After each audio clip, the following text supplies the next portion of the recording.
Welcome to Top 5 HQ, the series, where we journey into the most fascinating, mysterious, and awe-inspiring places on Earth and beyond. Today, our adventure takes us to the roof of the world, a place where Earth itself seems to touch the heavens. A mountain so tall, so deadly, and so revered that it has become the ultimate symbol of human ambition. This is Mount Everest. Rising nearly 9 kilometers into the sky, 29,029 feet above sea level. It is the highest point on our planet. To gaze upon Everest is to witness nature's power in its purest form. Colossal cliffs of ice, ridges carved by storms, and a summit often lost in swirling clouds. For those who stand below it, Everest is both a dream and a warning. An invitation to greatness, and a reminder of the cost of chasing it. Everest is more than just a mountain. It is a story. A story written in shifting tectonic plates that thrust it from the ocean floor to the sky. A story carried in its many names. Sagarmatha, the goddess of the sky. And Chomolungma, the mother goddess of the world. A story of triumph, tragedy, courage, and the thin line that separates them. For centuries, Everest was untouchable, feared as the peak that could not be conquered. But its legend only grew, drawing explorers, mountaineers, and dreamers from across the globe. Some found glory. Many never returned. All were forever changed. In this episode, we'll uncover the astonishing truths about the highest mountain on Earth. From seashells on its summit, to winds that scream at hurricane force, to the haunting death zone where life itself cannot endure. Everest is a place of extremes. It is as deadly as it is beautiful. So tighten your ropes and take a deep breath, because the air is about to get very thin. This is the story of Mount Everest. A place where Earth meets sky, where ambition meets reality, and where humanity meets its greatest test.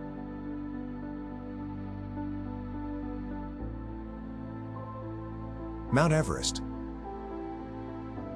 The very name has become synonymous with greatness, challenge, and awe. Rising 8,848.86 meters, or 29,031.7 feet, above sea level. This colossal peak stands as the tallest mountain on Earth. To put that into perspective, if you stacked about 20 Empire State Buildings on top of each other, you'd still fall short of Everest's summit. Everest straddles the border of Nepal and the Tibet Autonomous Region of China, towering above the rest of the Himalayas like a king among giants. But what makes it even more extraordinary is not just its height, but what it represents. The pinnacle of human ambition. For centuries, Everest was shrouded in mystery. Locals revered it as sacred. And for the outside world, it was a mountain spoken of in legends more than in facts. It wasn't until the 19th century, during the Great Trigonometrical Survey of India, that the mountain was officially measured and recognized. In 1852, surveyor Radhanath Sikdar stunned the world when he calculated that Peak 15, as it was called then, was the tallest point on Earth. Later, it was named Everest, after Sir George Everest, the British Surveyor General of India. But Everest is more than just numbers on a page. Its summit reaches so high into the sky that climbers often describe the experience as standing on the edge of space. From the top, the curvature of the Earth becomes visible, and the horizon stretches endlessly, as if you are looking down on the entire planet. And yet, this mountain is not a static monument. It is alive, shifting, and growing, due to the collision of tectonic plates deep beneath the Earth's crust. Everest still rises by millimeters each year. What we call the roof of the world today will be just a little higher tomorrow. This towering giant is both a triumph of geology and a symbol of humanity's endless drive to push beyond boundaries. For climbers, adventurers, and dreamers, Everest remains not just the tallest mountain, but the ultimate test of willpower, courage, and endurance.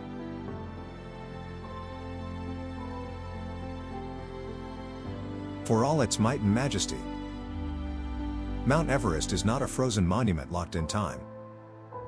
It is, in fact, a living mountain, constantly shifting, changing, and, amazingly, still growing. The Himalayas, including Everest, were born from one of the most dramatic geological collisions in Earth's history, roughly 50 million years ago. The massive Indian tectonic plate slammed into the Eurasian plate. The collision was so powerful that it buckled the Earth's crust, folding and thrusting rock skyward to form the towering Himalayan range. Everest, the crown jewel of that collision, continues to rise from the ongoing force of these plates pushing against each other. Today, geologists estimate that Everest grows by about 4 millimeters, 0.16 inches, every year. That might sound small, but over thousands, or even millions, of years, it adds up to monumental changes.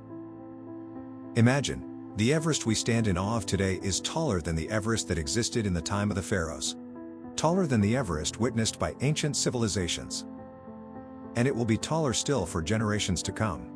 This growth is not without consequence. The same tectonic activity that lifts Everest skyward also fuels devastating earthquakes across the region. In 2015, a powerful 7.8 magnitude earthquake struck Nepal, shifting Everest slightly and causing avalanches that claimed lives on its slopes. It was a stark reminder that this mountain, revered and admired, is also a product of immense, untamed geological power. What's more fascinating is how this growth reshapes our understanding of geography itself. Every few years, international teams of surveyors remeasure Everest, and with each new expedition, the numbers shift slightly. In 2020, after years of debate between China and Nepal, both nations jointly announced the most precise measurement to date: 8,848.86 meters, 29,031.7 feet. Even that number will not remain fixed forever, because Everest refuses to stand still. Think about it. We often see mountains as eternal, immovable giants. But Everest tells a different story. It's a reminder that Earth itself is alive, shifting, colliding, and reshaping even its greatest landmarks. The mountain may tower over us, but it is not static. It is dynamic, restless, and still growing higher into the sky.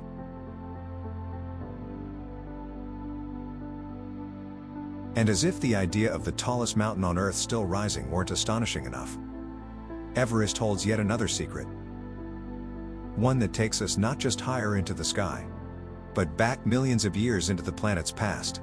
Because believe it or not, at the very summit of Mount Everest, the so-called roof of the world, you can find the remains of an ancient ocean floor. That's right. The rocks at the peak of Everest are not volcanic in origin, nor are they composed of the kind of granite and basalt you might expect from Earth's highest mountain. Instead, much of the summit is made of limestone, a rock formed from the compressed remains of marine organisms. Embedded within that limestone, geologists have uncovered marine fossils, the skeletal remains of creatures that once lived at the bottom of a shallow sea, hundreds of millions of years ago. This discovery tells a story almost too extraordinary to believe: that the highest point on our planet was once submerged deep beneath ancient waters, long before there was a Himalaya. Before the Indian subcontinent pushed north into Asia, the land that would one day become Everest rested beneath the Tethys Ocean. Over time, layer upon layer of marine sediment accumulated on that seabed. When the tectonic collision began, raising the Himalayas skyward, those seabed rocks were thrust higher and higher, until they formed the summit we know today. Imagine standing at 29,000 feet, the icy winds howling around you, the sky blackening as if it were the edge of space, and realizing that the very rocks under your boots once cradled ancient corals, shells, and sea creatures. It's a surreal reminder of the immense scale of geological time. The mountain climbers of today are literally walking across an ancient seabed, carried upward by forces so vast they defy imagination. And the fossils at Everest's peak are more than curiosities. They're clues.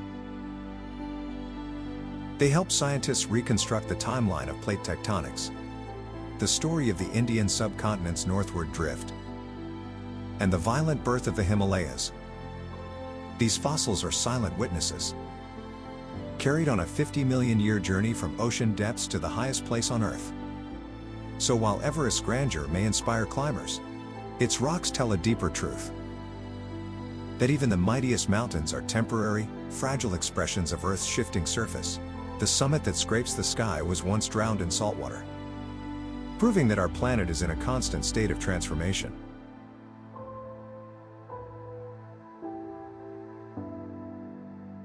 And yet, Mount Everest is not defined only by the rocks beneath our feet or the fossils frozen in its summit. For the people who live in its shadow, Everest carries far deeper meaning. A spiritual presence as much as a geographical landmark. In Nepal, the mountain is called Sagarmatha, a name that translates to goddess of the sky. It's a poetic reflection of Everest's soaring stature, as though the summit itself pierces heaven and brushes against the divine. For the Nepalese, Sagarmatha is not just a mountain. It is a protector, a symbol of strength, and a reminder of the sacred bond between earth and sky. Across the border in Tibet, Everest bears another name. Chomolungma, goddess mother of the world. This name conveys the idea of Everest as a nurturing, all-encompassing force. A mother figure who both shelters and challenges those who live in her embrace. To Tibetan culture, Chomolungma is revered as a deity, a spiritual mountain that embodies both power and compassion. Long before Western explorers ever laid eyes on its snowy ridges, Everest was already central to the mythology, prayers, and traditions of the Himalayan peoples. Climbers today may chase the glory of summiting, but for the Sherpa and local communities, Everest has always been a living spirit, one that demands respect. Even expeditions reflect this reverence. Before many climbs, Sherpa guides conduct rituals and offer prayers to Sagarmatha or Chomolungma, asking for safe passage. They leave offerings at altars near base camps, acknowledging that to set foot on this mountain is to enter sacred ground.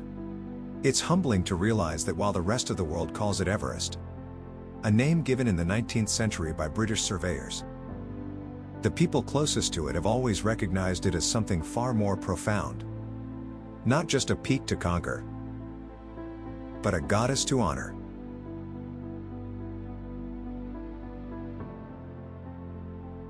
But even with its sacred names and timeless reverence, Mount Everest is no gentle goddess. It is a mountain forged in extremes. A place where nature reveals its rawest power. And nothing captures this better than the jet stream. A colossal river of wind high in the atmosphere that sometimes pours directly across Everest's peak. When the jet stream shifts, it slams into the summit with unimaginable force. Winds here can reach 200 miles per hour, 322 kilometers per hour. As fierce as a Category 5 hurricane. Imagine standing at the roof of the world, exposed on a razor-sharp ridge of ice, and being hit by winds so powerful they can rip away tents, scatter gear into the void, and even knock climbers clean off the mountain. This isn't just a gust of wind. It's the atmosphere's fury unleashed. A ceaseless roar that sculpts Everest's summit into its iconic plume of blowing snow. From hundreds of miles away, observers can see this ghostly trail streaming from the peak, almost like a white banner waving in the sky. For climbers, it's a stark warning. The jet stream is here, and Everest is closed. Timing becomes everything. Expeditions often wait for narrow weather windows in spring or autumn, when the jet stream temporarily shifts away and the winds ease just enough to make a summit push possible. Miss that window by a day, and you could find yourself trapped in hurricane-force chaos at nearly 9,000 meters above sea level. Even the strongest climbers, armed with the best gear, are helpless against these winds. Oxygen is scarce. The temperatures plummet to -60 degrees Fahrenheit, -51 degrees Celsius. And at 200 miles per hour, frostbite can set in within minutes. The jet stream is Everest's gatekeeper. Sometimes merciful, but more often merciless, deciding who lives to climb another day and who never comes back. On Everest, the mountain doesn't just stand still. It fights back, and the jet stream is its most terrifying weapon.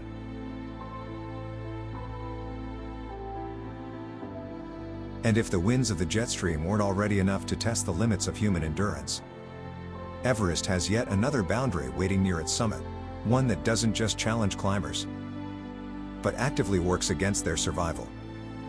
It's known as the death zone. At roughly 8,000 meters, 26,247 feet, above sea level, Everest enters a realm where the rules of life on Earth begin to collapse. Here, the air is so thin, the oxygen levels so low, that the human body can no longer adapt. Every breath delivers only about a third of the oxygen available at sea level, and that deficit begins a slow, merciless countdown. Cells start starving. Muscles weaken. The brain grows sluggish and confused. Even the simplest actions, taking a step, tightening a rope, zipping a jacket, become monumental efforts. Climbers gasp for air with every movement, their lungs burning as if they're drowning in open sky. And yet, the greatest danger isn't just exhaustion, it's time. Above 8,000 meters, the body is literally dying, without supplemental oxygen.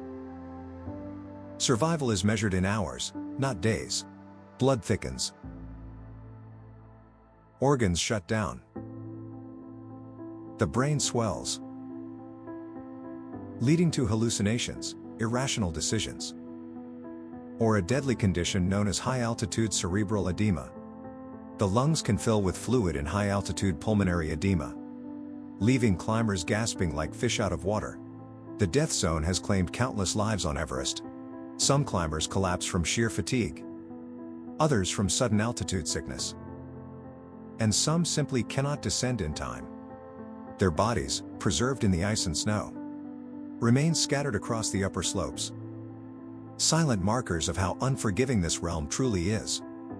For others still climbing, these frozen figures are haunting reminders that Everest demands a toll. To make matters worse, the weather here is brutally unpredictable. A storm sweeping across the summit can trap climbers in the death zone with no chance of escape, turning a hard climb into a fatal trap. Rescue is almost impossible. Helicopters cannot safely operate at such altitudes, and even the strongest Sherpas risk their lives to bring someone down. In most cases, those who falter in the death zone are left behind. This is why climbers plan their summit pushes with precision. They aim to spend as little time as possible above that invisible boundary. Hours, not days. Every moment in the death zone is a gamble, and even the best prepared climbers know it. Standing at the very roof of the world may sound glorious, but in the death zone, glory comes at a price. The slow erosion of life itself. It is not just a challenge. It is a fight for survival.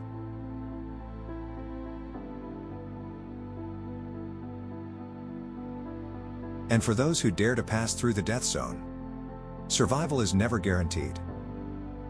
For every climber who reaches the summit and returns with triumph, there are others who never make it back down. Their stories, and their remains, are written into the very ice and rock of Everest itself. Because the mountain is not just a peak, it's a graveyard. Over the decades, hundreds of climbers have lost their lives on Everest, many of them in the death zone.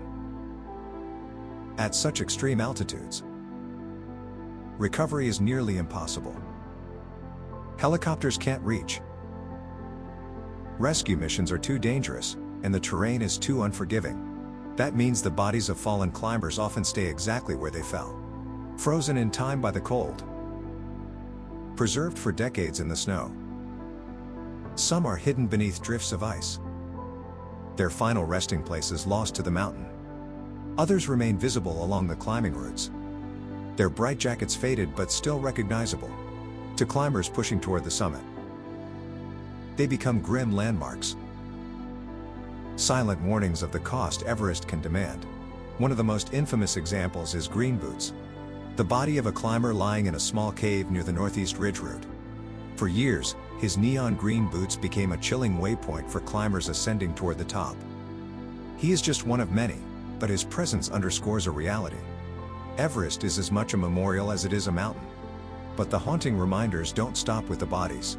Everest is also burdened with the scars of human ambition in another form: trash. With thousands of climbers attempting the ascent since the 1950s, the mountain has been littered with the debris of human survival. Oxygen canisters, tents, food wrappers, climbing gear, ropes, and discarded clothing. What was once pristine snow and ice now bears the weight of decades of human waste, scattered across its slopes. It's said that Everest is the world's highest garbage dump, a tragic contradiction to the awe and respect this natural wonder deserves. Some estimates suggest more than 50 tons of trash litter the mountain, left behind by climbers focused only on survival in the brutal conditions. In recent years, cleanup expeditions have been launched, with teams of Sherpas and volunteers carrying down thousands of pounds of waste. Yet, the problem persists. For every cleanup effort, new climbers arrive, and new debris is left behind. So, while Everest is a symbol of human determination and the pursuit of greatness, it also serves as a stark reminder of our flaws. Ambition without responsibility, achievement without stewardship.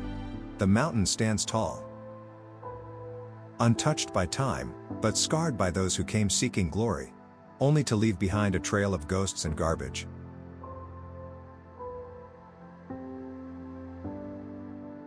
But amid the tragedies and scars that Everest carries, there is also triumph.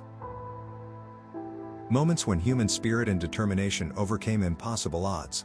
Perhaps the most iconic of all came on May 29, 1953, when the mountain finally yielded its summit to humankind. For centuries, Everest loomed unconquered. It was revered by locals as sacred ground, and feared by explorers as an untouchable peak that defied human strength. Expeditions in the early 20th century tried and failed, with climbers like George Mallory and Andrew Irvine vanishing into the clouds in 1924, sparking one of mountaineering's greatest mysteries. Did they reach the top before perishing? Or did Everest remain undefeated? The answer would not come until decades later, when Sir Edmund Hillary of New Zealand and Tenzing Norgay, a Sherpa of Nepal, made history. Their journey to the summit was brutal. The icy slopes, razor-edged ridges, and lung-crushing altitude tested every ounce of their endurance. Each step was an act of willpower, every breath drawn through supplemental oxygen tanks that barely eased the suffocating thin air. For Hillary and Tenzing, the climb was not just a test of strength, it was survival itself. And yet, after weeks of preparation and years of attempts by countless others, the moment finally came. At 11:30 a.m., the two men stood together on the roof of the world. The summit of Mount Everest, 29,029 feet above sea level. They spent only about 15 minutes at the top, too dangerous to linger. But in those few minutes, they forever changed history. The image of Hillary and Norgay's ascent became more than just a mountaineering milestone. It was a symbol of what humanity could achieve when determination, skill, and courage met the most impossible of challenges. Hillary himself famously downplayed his own role, saying, "We knocked the bastard off." But to the world, it was a victory against nature's harshest fortress. For Tenzing Norgay, the achievement carried even deeper meaning. As a Sherpa, his people had long been the unsung heroes of Himalayan expeditions, carrying supplies, guiding climbers, and risking their lives in silence. By standing on the summit as equals, Hillary and Norgay's ascent shined a long overdue light on the Sherpa community's courage and unmatched expertise in the mountains. The world erupted in celebration. In Britain, news of the conquest reached London on the same day as Queen Elizabeth II's coronation, and the ascent was hailed as a gift to the new queen. Hillary was knighted, and Norgay became a global hero, though he humbly returned to Nepal, where his people honored him as one of their greatest sons. The climb of 1953 was not the first attempt, nor would it be the last.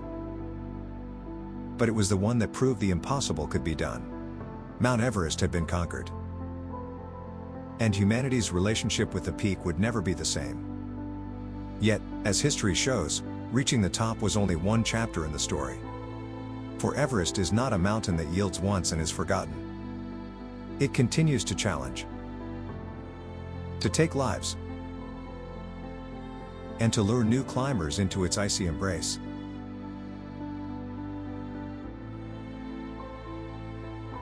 The world celebrated when Hillary and Norgay first stood atop Everest in 1953. But what many don't realize is that their triumph also opened the floodgates. Since then, thousands of climbers from every corner of the globe have dreamed of following in their footsteps. But on Everest, dreams come with a staggering price tag. Climbing the highest mountain on Earth isn't just a test of body and spirit. It's also a financial undertaking unlike almost any other adventure. Today, the cost of an Everest expedition ranges anywhere from $30,000 to well over $100,000. And that's not an exaggeration. It's the reality of chasing glory at the top of the world. So where does all that money go?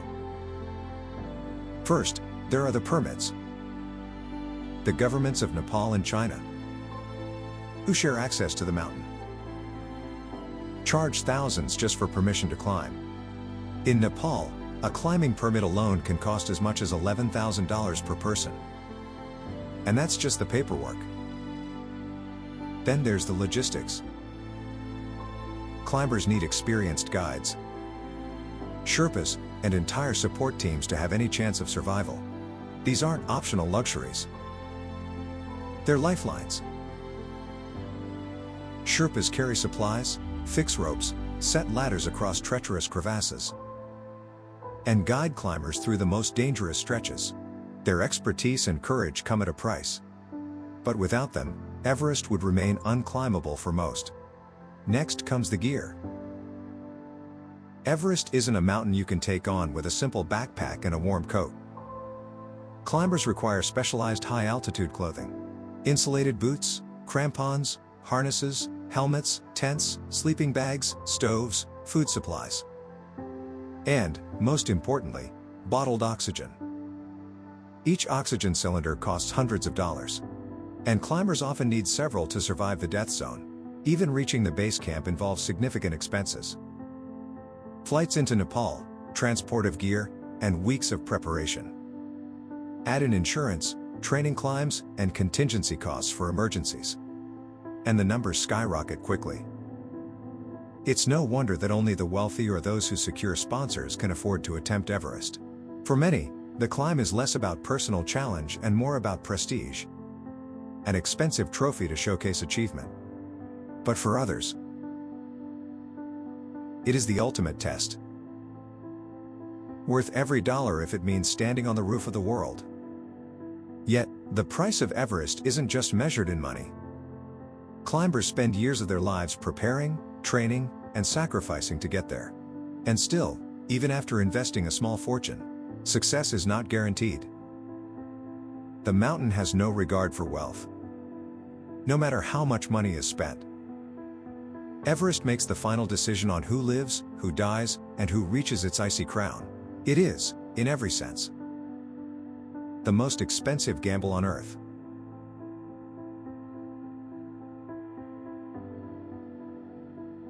For all its majesty, Everest is not just the highest mountain in the world. It is one of the deadliest. Its icy ridges and sweeping vistas might look breathtaking, but beneath that beauty lies a constant, unforgiving danger. Since records began, over 300 climbers have lost their lives attempting to conquer the summit. Some perished in sudden avalanches, where walls of ice and snow thundered down without warning, sweeping entire camps away in seconds. Others were claimed by blizzards, storms so fierce that they stripped visibility to nothing, turning the mountain into a white void where climbers stumbled blindly, lost only a few feet from safety. Falls are another grim reality. On Everest, a single misstep can mean plunging thousands of feet down jagged cliffs. or into crevasses so deep they seem bottomless. The ropes and ladders that crisscross the Khumbu icefall or the upper ridges are lifelines. But even they are no guarantee. One mistake, one loose anchor. One slip of the crampon, and the climb is over. Then there is the silent killer. Altitude. Above 8,000 meters, in the death zone, the human body simply cannot survive for long. Exhaustion, frostbite, high-altitude sickness, cerebral swelling, and fluid-filled lungs. The whole plane climbers who push too far, too fast, or later too late. Many of their bodies are made of mountain, frozen where they fell, serving as haunting reminders for those who pass by. And yet, Everest's beauty is inseparable from its danger. The very forces that make it lethal. Its sheer height, its storms, its alien thin air, are the same things that make it awe-inspiring. Climbers describe standing on its slopes as both terrifying and transcendent. The endless panorama of the Himalayas, stretching across the horizon like a sea of white-capped giants, is unlike anything else on Earth. To watch the sunrise from Everest ridges is to see the planet from the perspective of the gods themselves. This paradox, the deadly allure of Everest, is what keeps drawing people back. Each year, new climbers arrive at base camp, willing to risk frostbite, exhaustion, and even death for a chance to stand on the roof of the world. They know the dangers. They know the odds. But still, they climb. Because Everest is more than a mountain. It is a symbol. A force of nature so powerful, so magnificent, that even in its deadliness, it remains one of the most beautiful places on Earth.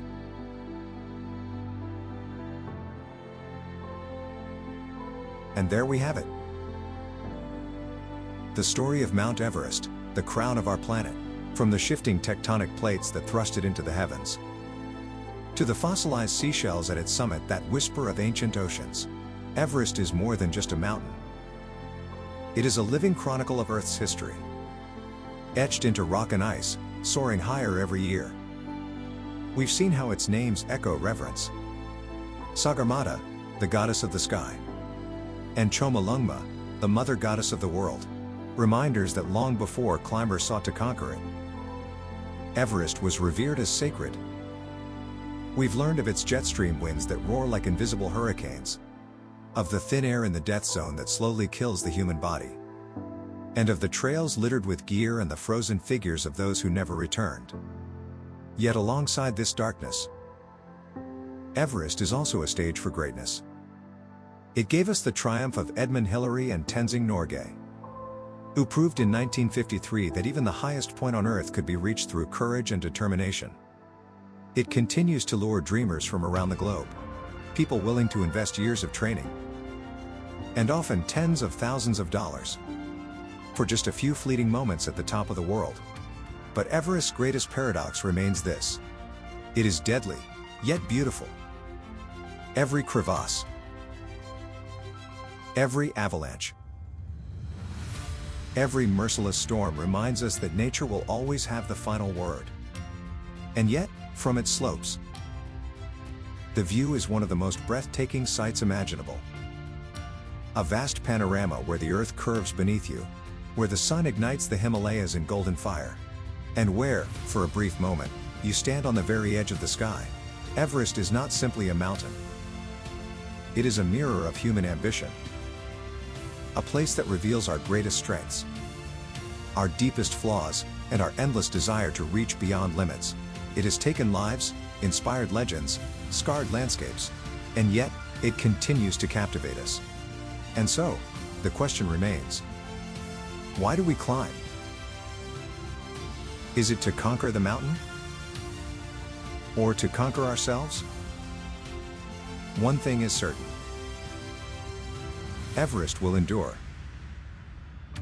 Long after climbers come and go, after flags fade and gear rusts away, the mountain will still stand, rising ever so slightly higher, watching silently as the world below changes. Thank you for joining us on this unforgettable journey to the roof of the world. If you enjoyed exploring Everest secrets, don't forget to like, share, and subscribe to Top 5 HQ, the series on YouTube. And follow us on Rumble for more incredible adventures into history, science, and the mysteries of our planet and beyond. Until next time. Keep exploring, keep asking, and keep pushing past the horizon. Because just like Everest, there will always be new heights waiting to be reached.